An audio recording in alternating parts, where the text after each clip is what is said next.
Hello, everyone. Equinox here with a very special person. Hello, everybody. It's a My kitty. It is a kitty. My name is Massa Kitty from Massa Kitty ASMR, and I'm super happy to be here as part of this new project between me and my best friend Noxxie. I honestly forgot your name was Massa Kitty ASMR. For some reason, I thought it was audio. Oh, we're off to a grand start, ladies and gentlemen. Um, Yes, we are. But welcome to our new show that we will be doing every now and then called Moonlight Meow Mix. or for short. Because hopefully, while you listen to us, hopefully that will be the sound that you make as you relax and listen to our illustrious voices. I can try to be relaxing, but no promises.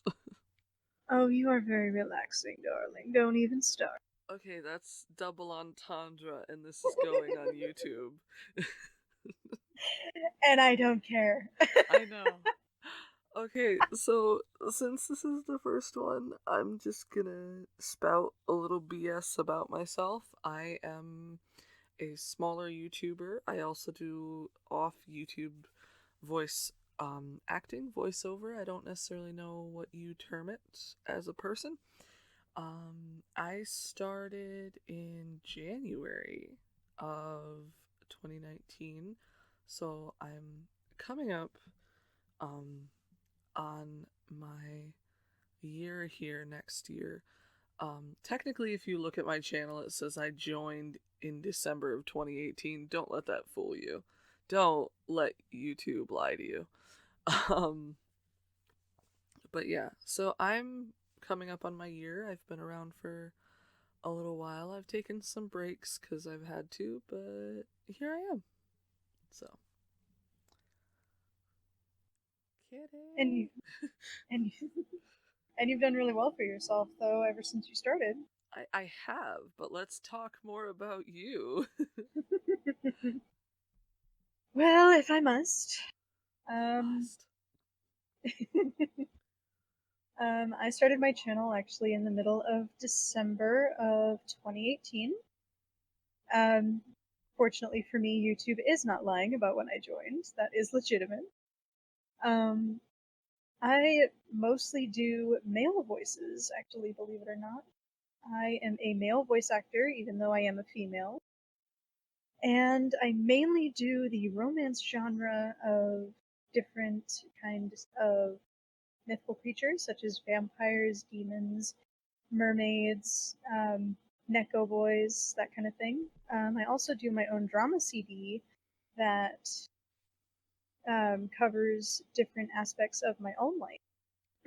Just give you a little backside and backstory information on me as a person. And so far, I've been able to really make a name for myself, which actually has surprised me over the 9 months that I've been on YouTube. And honestly, I am thankful for everything that's happened because otherwise, I wouldn't be here shooting shit with my best friend. I have to say, I love the fact that you use the phrase, I mainly do the romance genre, and then listed like six creatures that mythologically would kill you. Like, no second thought, no nothing. And I'm just sitting here like, oh yeah, romantic as heck. That romantic candlelit dinner where you're the meal. Literally. It's a thing. Well, in my vampire audios, you literally get fed upon, so. Hey, some people are into that. Um, anyway, so today we're kind of just throwing ourselves into this. I mean, I guess we could have done a BS short episode that's, more kind of about us as creators, but I know that those stories will get sprinkled in, so Kitty and I decided to hop right in with something that to her and I is really important because we both interact with our listeners a lot, and we hear a lot of stuff from people about wanting to get into this and wanting to try it, and then seeing so many mixed responses from different creators as far as what you need and like how you have to go about it. So her and I, from our different perspectives, because we have most definitely some different perspectives, are gonna kind of talk about that, sort of, maybe. What we plan on doing with this whole show is basically help you as a person try to get into the community known as the ASMR roleplay or the audio community itself. Basically, by telling you our experiences and how to step your foot into the water, as so it was said, or Is so it the saying goes. is it toe in the To water, foot in the door? yeah, I think it is actually. Okay. Um, We'll burn that bridge when we get to it. get your foot in the door in the audio community as best you can. That way, it's a little bit easier, and so you can try something new. And so it's a little bit easier to get your foot in the door in the audio community so you're not feeling so intimidated. Because I have noticed quite a few people have said that they want to try this, because they do say that there are a lot of people that make it look like fun, and it is fun. But there are some content creators out there that give a little mixed messages saying, well, you need to have this, you need to have that, you need to actually have the best microphone, the best software. When in reality, people like me and Nox don't have all that, and yet we're where we are now. So we're here to kind of help unfog that bridge. Or Oh, I love your malaphors. You have no idea. Um, like like Kitty said, we're gonna be doing a variety of topics on things like today is about getting started in the community, but other topics, down the road will be more focused on things like monetization, microphones, collaborations, scripts versus improvisation. There is so much to this, and some of the episodes might honestly just be us being us, and I am so sorry if that's the case. Uh, and then further down the road, we are hoping to rope in, haha, some other artists to kind of give their perspective on things as well. So that is a thing, um, that we're both wholly excited about. Haha, I got the word holy in here, kitty. we're we're a little weird. You're gonna notice this. Um, but at this point, I mean, I'm all for jumping in. so Honestly, am kitty. I. All So am right. I. Because when it comes to this kind of thing, it really helps if it's not scripted. Because at that point, you're not choosing what the listener is hearing. You're literally just being yourself. Yeah, and sometimes you say things that are like, that came out of my mouth. um, I'm actually gonna let you start because we already have our little list going, but like yourself as a creator, like you seem so much more solid than where I'm at because I'm actually undergoing some changes right now. So how about you talk about like finding yourself as a creator and your branding and whatnot, and then I'll go. Okay. So you finally decided to try out audio voice acting, or audio engineering, as it were. And you decide that you want to start your own channel and try out what we do. The first thing that you need to do is figure out what your type of brand is going to be. You need to figure out what people will know you as. And when it comes to the ASMR community and the voice acting community, you need to pick either a persona or a name that you can live with for the remainder of your career. And to do this, you need to do some self searching and basically make the character as much of you as you can. And that can be That can be a favorite interest, that can be just who you are as a person, it can be a favorite object of yours, something that defines you as a person and you as an audio creator. Like me, for example, I decided to go with Masokitty ASMR because for me, I'm a personal cat lover, and it's also a play on words to describe who I am as a person. Um, and Masokitty, for those of you that don't know, is actually a play on the word masochist, which describes my lifestyle personally. And I decided to run with that, and that became my branding. Um, and when you decide on your branding, you can think of many different ideas as you go along. You don't have to decide on the very first thing that comes to your mind. You need to find something that rolls off the tongue very easily, is easy to pronounce, easy to spell. Do you have any idea how hard it is right now to not giggle? Because it's a play on masochist, and I'm outing myself on YouTube, and it's just gotta roll off the tongue, and I'm like, oh no. Oh, okay. Continue. I'm sorry, I'm just over here trying not to laugh. I'm laughing with you. I I know swear. you are. I know. Oh, okay. Do you want me to catch up to you right now, or do you want to keep going? Oh. Mufasa. Oh, this is gonna be great. Okay. Okay. But when it also comes to your branding, you also need to consider um, what your content is going to be, because you want your branding to mirror what your content is going to be about. Meaning, if you're going to be doing a romance type genre type channel, you don't want a name that says that you're all about horror and bloody and gore and that. You want your branding to match what your content will be about, or what you will basically be naming your community out of.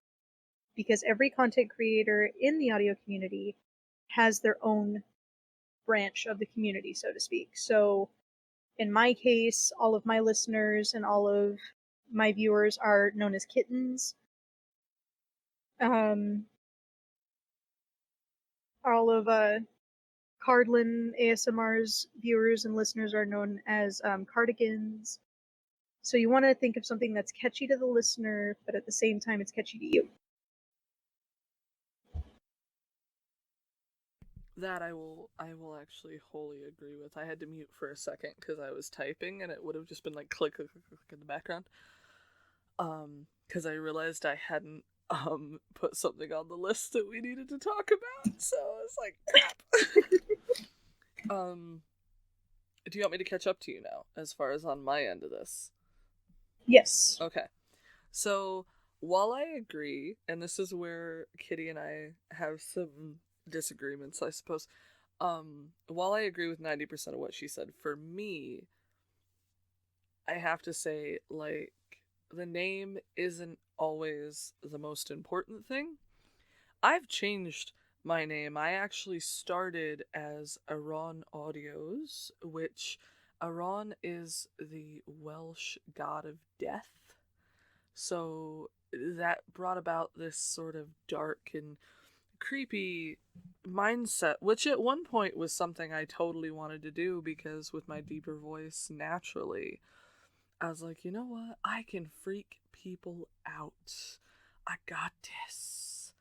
Um, and it's just, it was something that I realized wasn't my thing to do every day. Now, my branding, always knew I wanted it to have something to do with like some of my favorite colors, which admittedly, basic white girl as it is, I love galaxy theme and I loved it before it was a thing. Oh god, I just sounded like a hipster. You know what? I loved it before it was cool. um, I love those purples and those pinks and the stars and space has always been so important to me. It's been such a factor in my life for so long that it was something that I absolutely positively wanted to bring into my branding, but I didn't want to step on toes a la, people like Shadowy. Shout out to Shadowy Whispers. I absolutely adore that man, but there were other people who already had this sort of dark theme, and I wanted to be very careful to kind of ensure that I was my own creator on top of, still keeping the branding I wanted. And unlike Kitty, I only have one character. Equinox is a single character just as much as she is me as a creator. I did kind of go mildly Cardlin-esque with that. Um, kind of kept it down to the one character with different characterizations. Not saying that all of my audios are in one universe and they're all one person, but it makes things easier for me. So that's where I went with it. But like my advice to people doing this would be, find yourself, you know, um find what you want to do and everything and then roll with it. Also, just keep yourself in that mindset. And then like when you have multiple places, the logistics of when do I post on YouTube, when do I post on Reddit, what do I post to YouTube, what do I post to Reddit, and then you have sites like Sleep Frequency now and Tingles if you choose to do ASMR.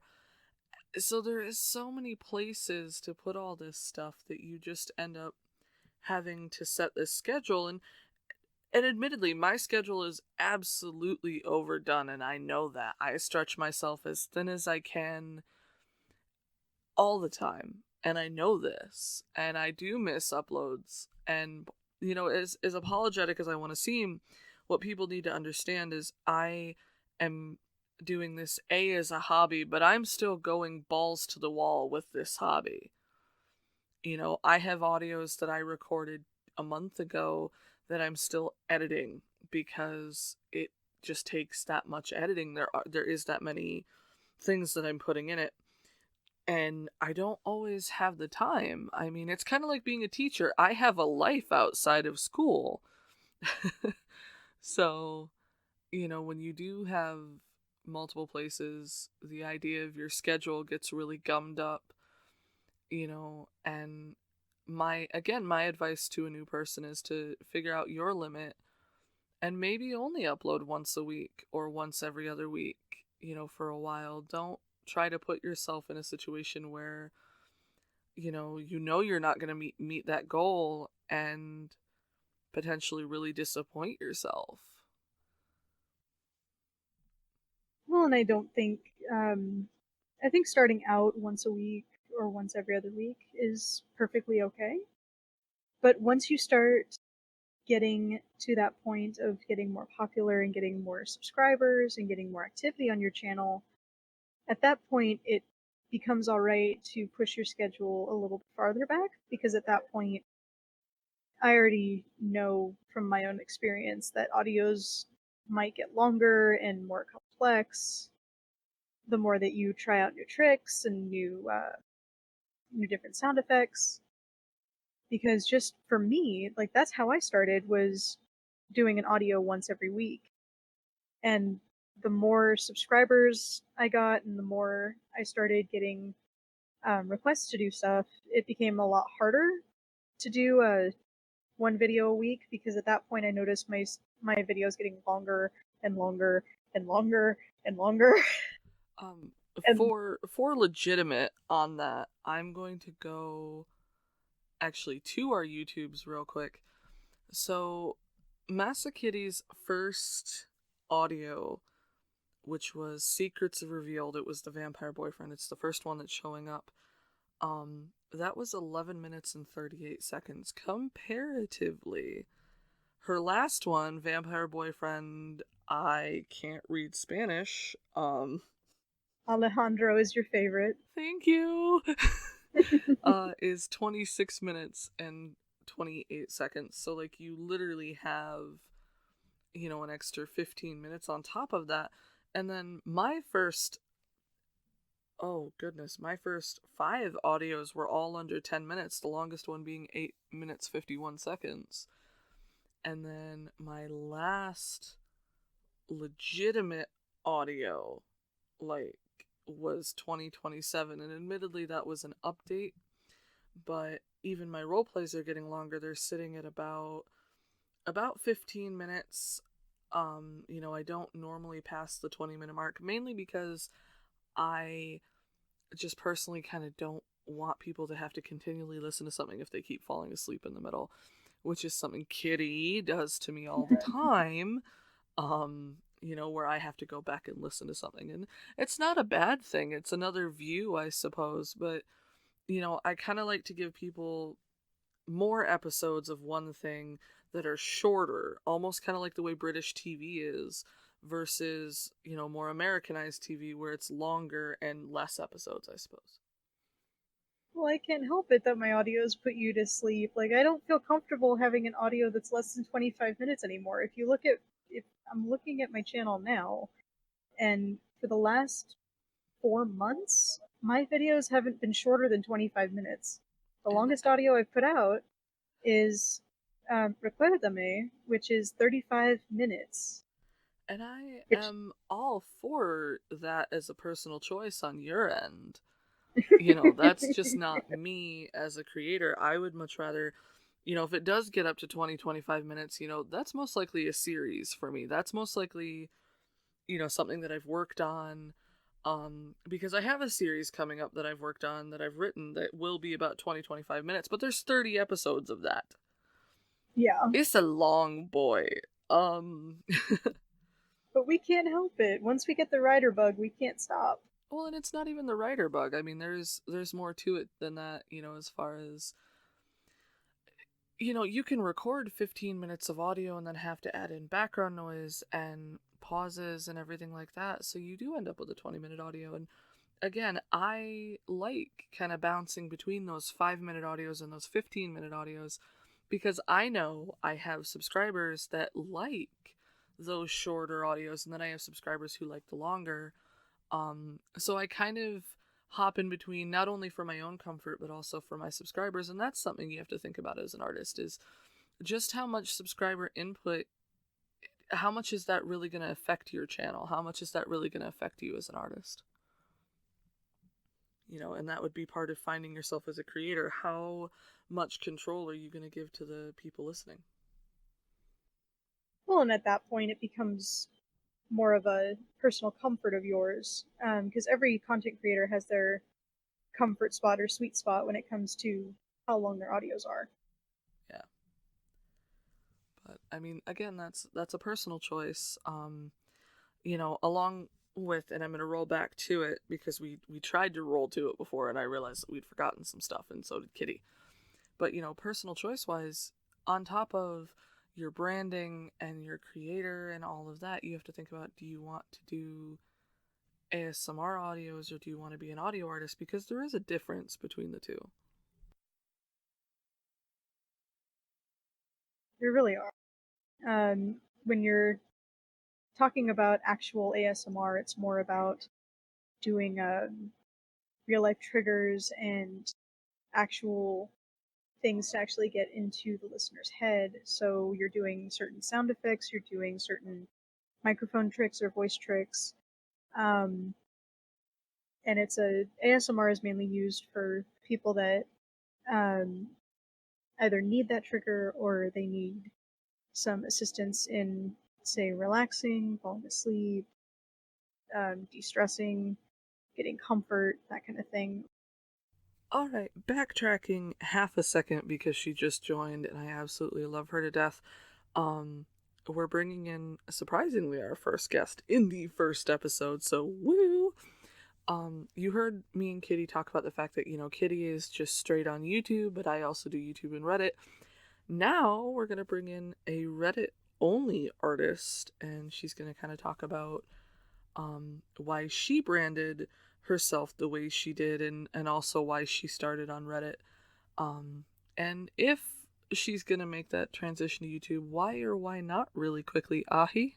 Well, so the reason I branded myself I did is because it ties into my being Puerto Rican. That's something I really wanted to display. Very proud, very proudly, uh, mostly for myself, but as a tiny bit of a head nod to other buddy that may be listening. Aw. I don't think Aww. I don't think I'll ever transition to YouTube, but it's mostly because it's such a big time commitment, and this is mostly just a hobby for me. I feel that in my bones. No joke, I do. Um, do you have any advice for anyone who's starting on Reddit versus on YouTube, Ahi? Honestly, just do your best. That's all that really matters. You really just need something that can record and just a way to post it. Pretty much it. Yeah, admittedly, I mean, I think you're on the more lo-fi end of it, aren't you? Don't you record with your phone? Absolutely. I record with my phone and a $11 cheap, like, lapel pin type microphone from Amazon. See, look at that. Now that ties into something we're going to talk about later, so I will return to that. But sadly, I think you're going to have left us before we get there. Sad face. I know, No. but life, I know, real life and antiques. It's you're just. I'm not gonna beat that. you really aren't. Yeah, I can't. I can't ever beat that at all. Dang it. Well, lovelies, I'm off to go get antiquing, so ciao. Have fun. Have fun. All right. So, as you were saying about hopping back forward, I realized that kind of an odd place to put that, but this was when she was available, so just kind of throwing her in there. But the difference for you, Kitty, between ASMR and audio, you were talking about, like ASMR is more for people who need that trigger. Yes. So, a lot of people, like myself, tend to use ASMR to basically fill some kind of void that they're missing when they need something to help them relax. And ASMR is something that allows that to actually happen. So there are different ASMR artists out there that will do certain roleplay scenarios where they will pretend to be either a loved one or a friend and basically make that bridge on that gap of either feeling alone, feeling sad, feeling lonely, feeling stressed, and it allows the listener to not feel so alone. Whereas the audio artist part of that isn't more about the, where am I trying to go with this? The physical aspect of ASMR. So when you're listening to ASMR, you feel different physically. So you feel tingles go throughout your body, you get goosebumps, you feel whatever the voice actor is telling you to feel. Whereas in the audio artist part of it, it's more of voice acting. If I'm getting that right, Nox? Yeah, I mean, I was letting you go there.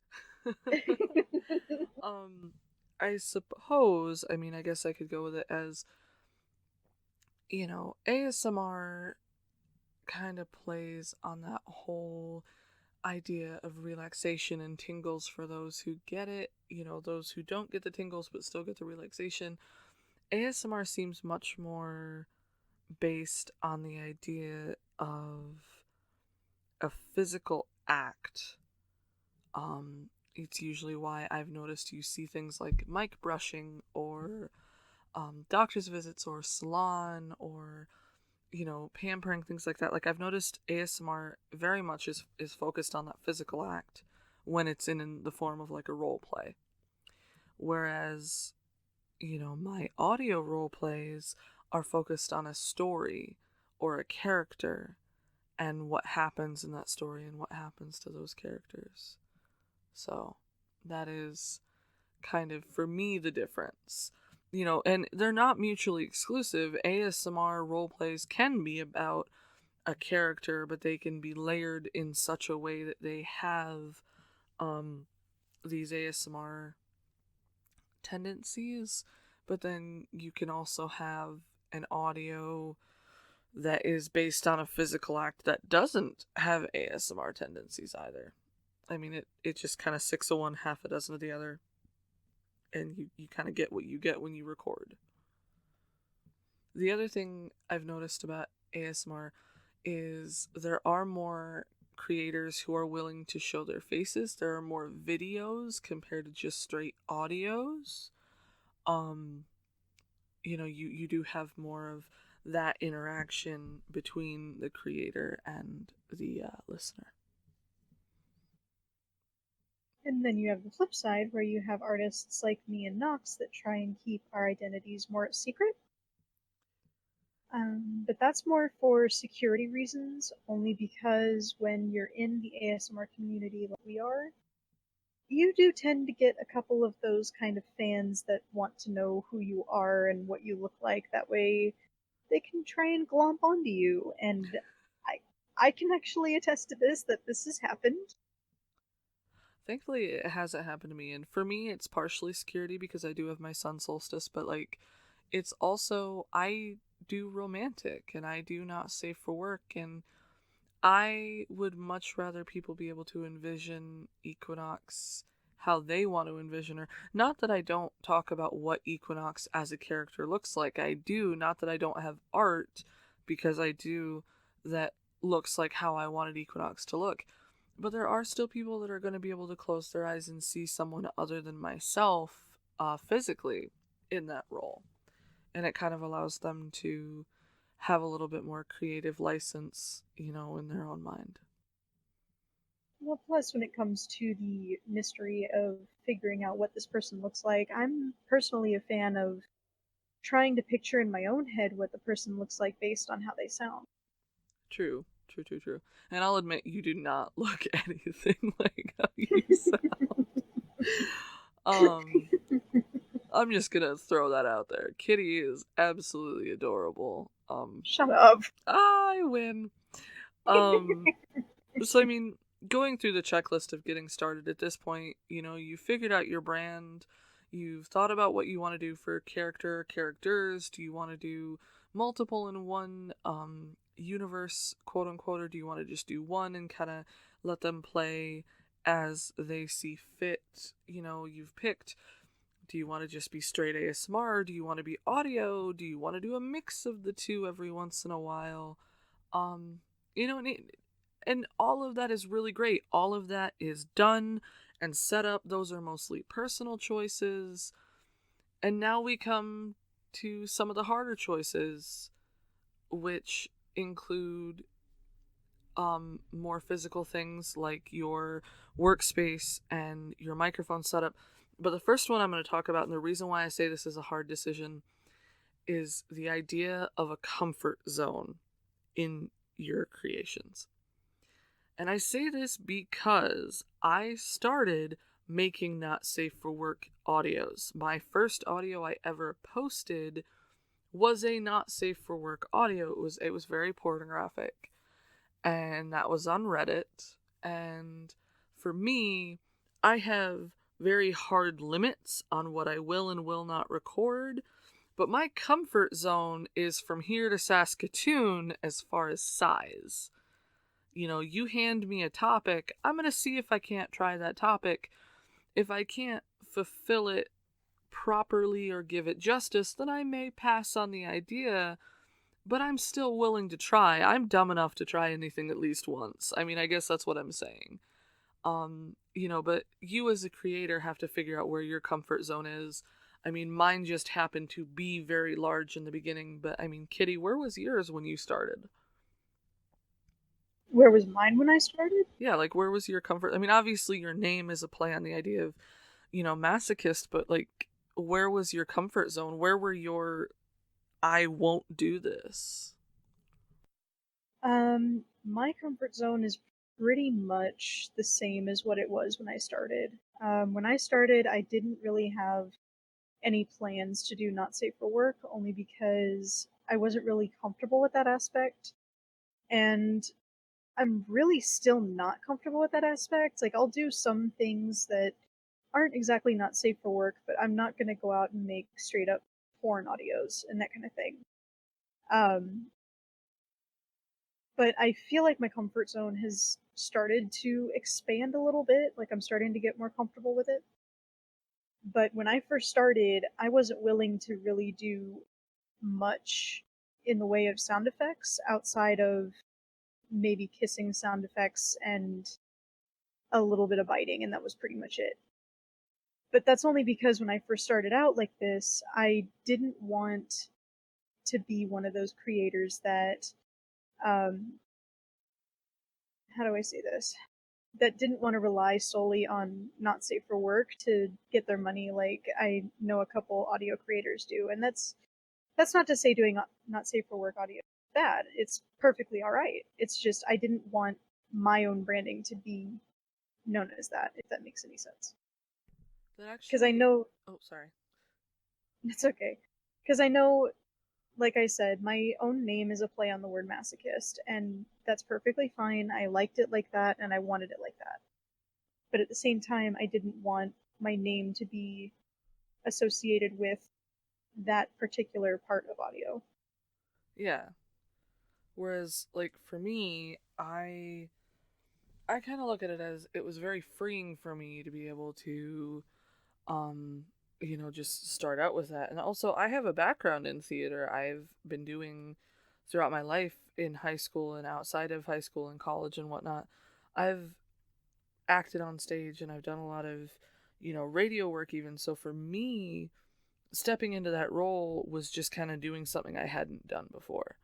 It wasn't necessarily like, oh, this is so new to me, I'm scared. It was more, oh, let's see if I can sound sultry. I want to try this.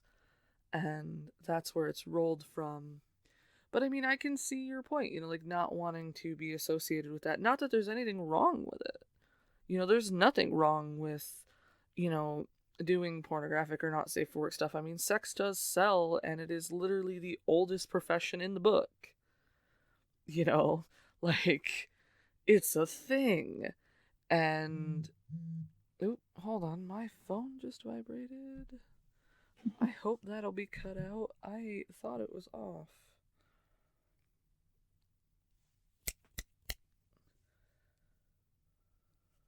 There we go. Okay. No, it's not going to do that again. I'll have to go through and at least get rid of the talking about it. Yeah, I mean, comfort zone wise, you just have to figure out where you're at and what you want. And like Kitty was very firm with it. I don't want to do the not safe for work, and I don't really want to do all of the extra sound effects.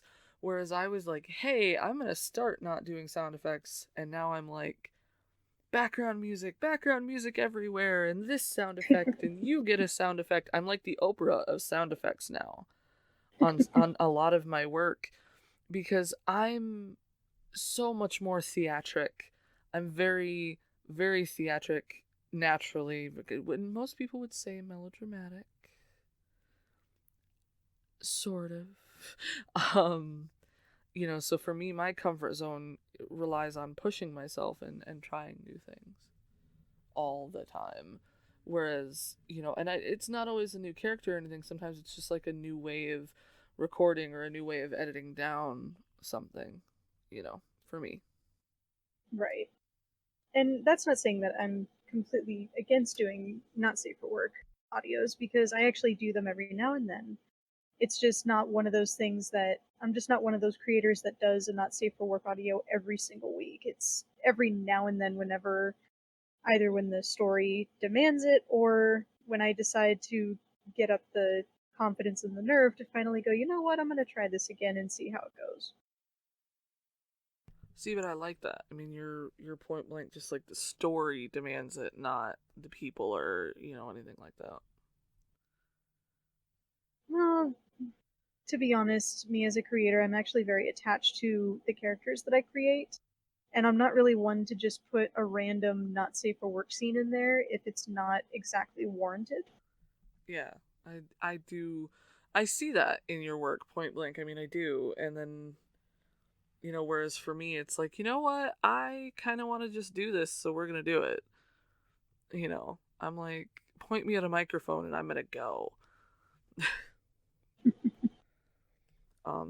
So that's kind of going to be your first hard decision is where is your comfort zone, and what are you going to do with that.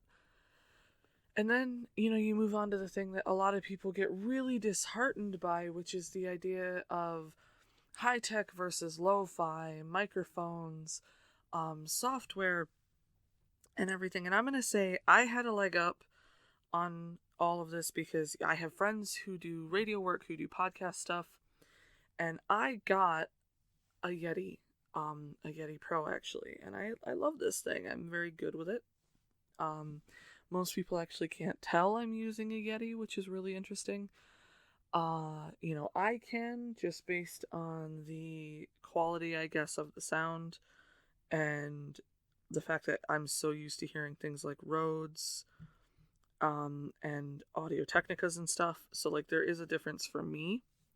But like on my end, I had a little bit of a leg up because I had this, but I also had knowledge from before because when I got out of high school, I spent my last 3 years of high school doing independent video study and independent audio study, audio engineering because I wanted to be a filmmaker. I wanted to, be part of that world, I suppose. I want to be where the cameras are. I was freaking insane. And so I already had some of this knowledge, and that kind of gave me a little bit of a leg up. And then you have me on that side of that spectrum where I didn't know how I was going to do it. I just knew that I wanted to do it. Because I didn't originally start on YouTube as an audio creator. I actually started on YouTube as a commission artist. Admittedly, I tried to get into the My Little Pony fandom and tried to get into the My Little Pony creator community, which is what prompted me to buy my first microphone, which back then was a $30 uh, blue snowball. And I've been using a blue snowball up until recently. In fact, right now I'm actually using my brand new Blue Yeti that I finally was able to afford.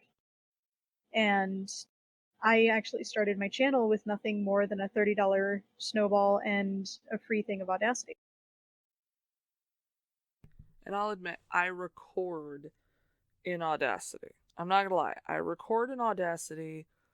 I edit using Reaper, because I prefer Reaper. I really do. There's just more to be had with it, and it's close to what I was using back in my college days almost a decade ago, for like the actual editing when we were doing film class and stuff like that. For me, is the closest. So I just prefer Reaper.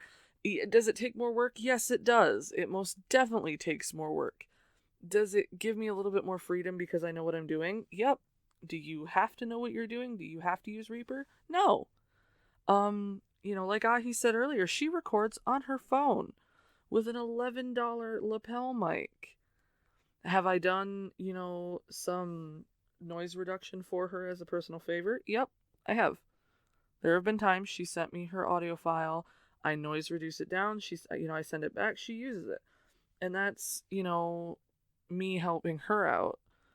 But the audio quality itself is still pretty dang good, and her as a creator is just really good with working with that. Crimson Whisper, up until recently, unless she's still using it, recorded or records on her phone. Right, Kitty? Yep. As far as I know, she still uses her phone and nothing more to record. I was gonna say, like, I know she talked about upgrading that, but like, she uses her phone and everything sounds fine. And not only does she use her phone for the recording, she uses her phone for the editing and for making her thumbnails and for typing up her scripts. I mean, Crimson Whispers really has it down as far as the most lo-fi you can go. And it still works, and she still manages to make really, really, really good audios on a pretty regular basis. I mean, she takes breaks just like the rest of us. Burnout is a thing, frustration is a thing. Those are legitimate things, but what we're trying to say is you don't have to have the best microphone to start this. You don't have to have a sound treated recording space. You don't have to have a hand built recording booth or a closet that you've hung, blankets on the walls in.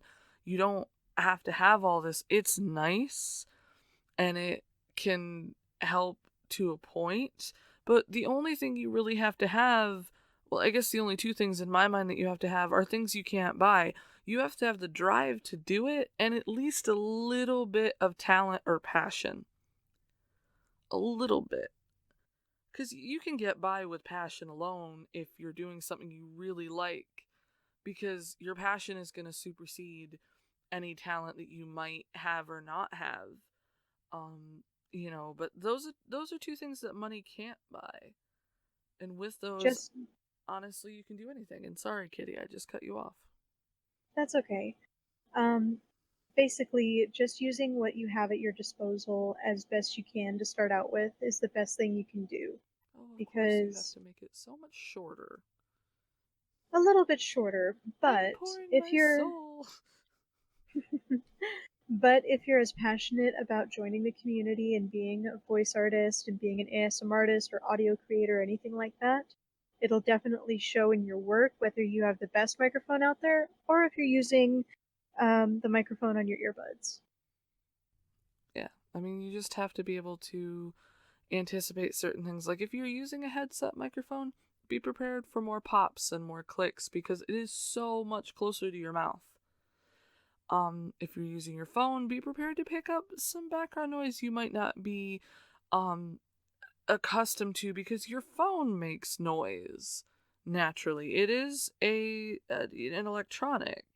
So I mean, it's just all about learning your medium. Does it take a couple tries? Yeah, but you get back on the bike and you keep pedaling when you fall over.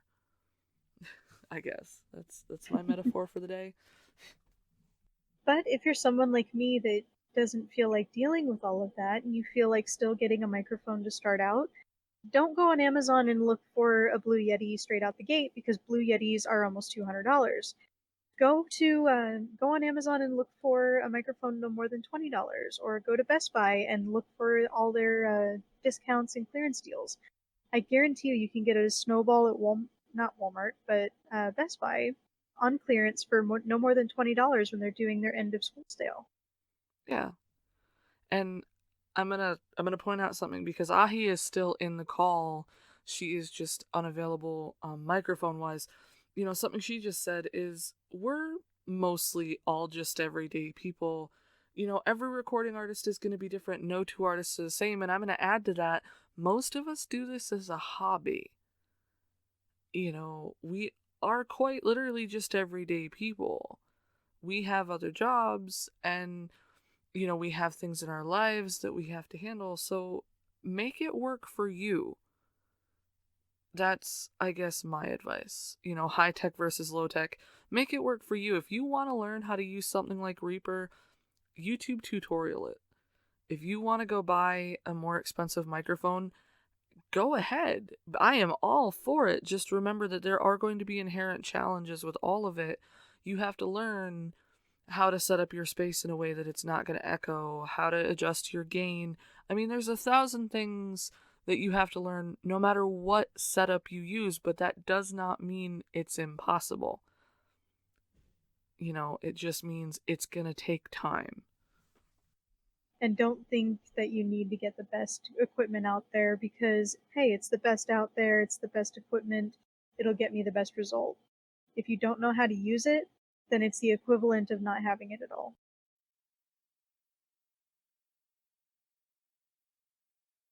Honestly, that is so true. Like, I feel that in my soul. I feel a lot of things in my soul sometimes. I'm sure you My do. soul is very full. um, But that does bring us to our next topic on getting started is figuring out how you're going to start off.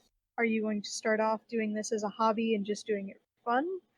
Or are you going to start doing this with the mindset of immediately trying to make money off of it?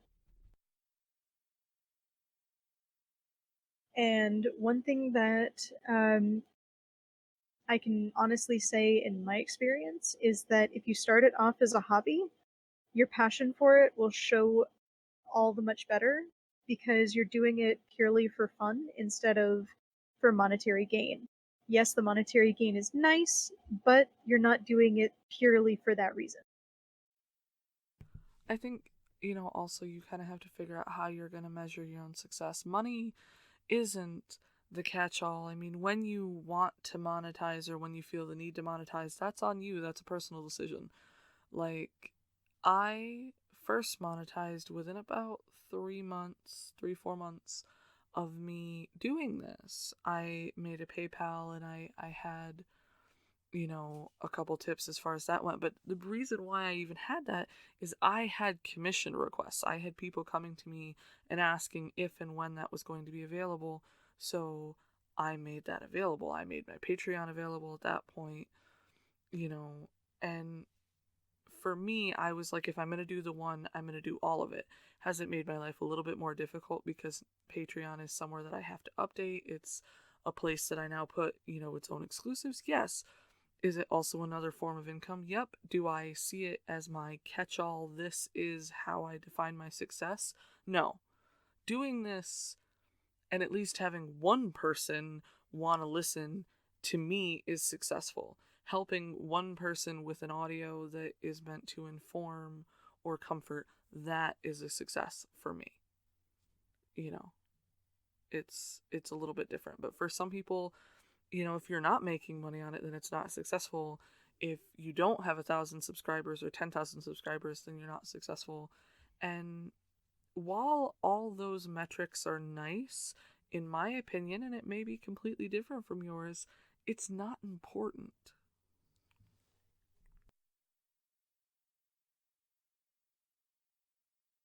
It's definitely one of those things that um, it's best not to look at the monetary gain because the minute you do, that's when your quality of work starts. That's when you start to get into the mindset of doing things that the listener wants or doing things that your viewers want rather than doing what you want to do. And personally, personal opinion from me is if you do want to do this as a hobby with the intent of possibly making it into a full-time job down the road, it's best to keep that fun aspect in it. Because at that point, if you do get to that point, then admittedly you are actually creating yourself a job that you enjoy doing every day of your life. And if you enjoy doing your job, then at that point it doesn't feel like work, it just feels like constant play. And playtime is always fun time. But like I'm gonna roll this into our last kind of topic to kind of wrap it up because we have been here for about an hour. Um, you know, the idea of, yep, subscribers and views and yada yada yada. The other thing you have to kind of think about is, are you going to be collaboration made or are you going to be self made? And there is no wrong or right way to do this.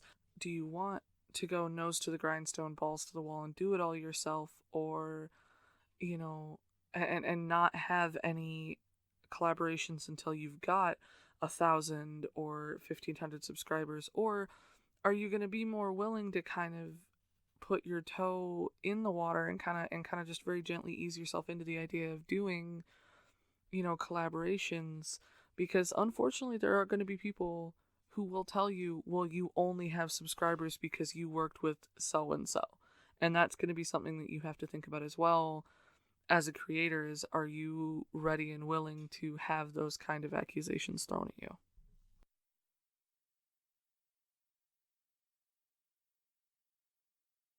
Couldn't have said it better myself.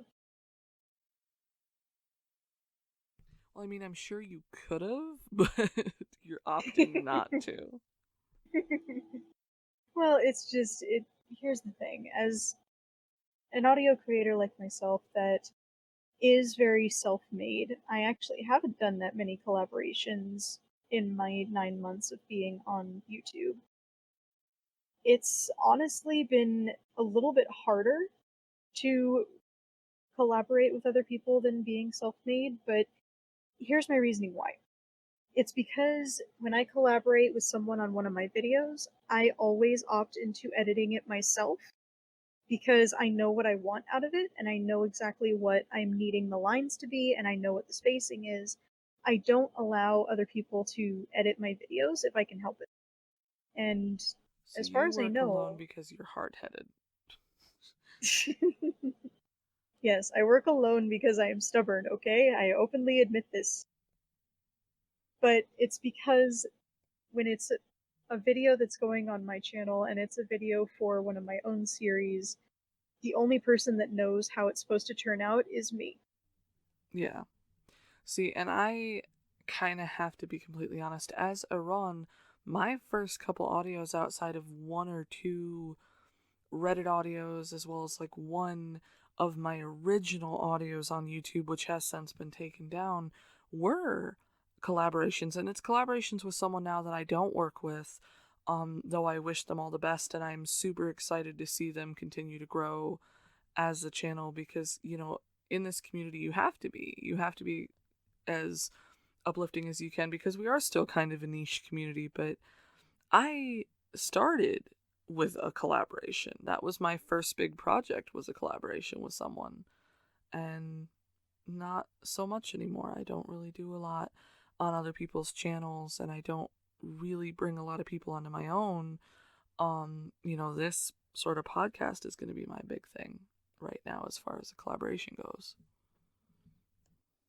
But you're doing it with one of your friends, so at that point it doesn't feel Mm. like a collaboration, it's more just us shooting shit. Yeah, this is just us talking, but I think for right now, this is probably actually good as far as like a setup. Hey, here's a small list of what you need, and obviously we'll cover a little bit more. Sorry? Oh, I'm not even cutting that out. I'm gonna leave that in.